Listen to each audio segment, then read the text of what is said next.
আসসালামু আলাইকুম ওয়া রাহমাতুল্লাহ। আপনি দেশের বাড়ি কোথায় পড়ছে জানি?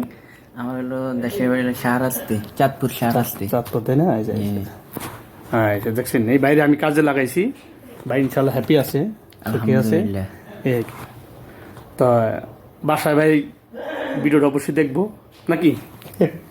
বাসার বাইরে যখন বানাইতেছেন তাহলে অবশ্যই না, আমি দেখবো। দেখাবো যাই। তা কাজ কেমন চলে? আলহামদুলিল্লাহ, হ্যাঁ, আলহামদুলিল্লাহ। আপনি মাদ্রাসা পড়তেন না? হ্যাঁ, কোন মাদ্রাসা? আমি পড়তাম হাজীগঞ্জ, আমাদের ওই চাঁদপুরে হাজীগঞ্জ শাহরাস্তি। এখানে পড়তাম আমি, চাঁদপুর শাহরাস্তি। হ্যাঁ, ওকে ওকে, ধন্যবাদ ভাইয়া। ওকে, হ্যাঁ, মেহেদি ভাই কি অবস্থা? আলহামদুলিল্লাহ। একটু হাতি সারা দেন। আমাকে মতুয়া সাহেব এখানে চাকরি করতে আছে, আমি কাজে লাগাই দিছি তারে। তারপর কি খবরটা, কাজ কেমন চলছে? আলহামদুলিল্লাহ, ভালো তো? ভালো চলতেছে। হ্যাঁ, যাক আলহামদুলিল্লাহ। ওকে।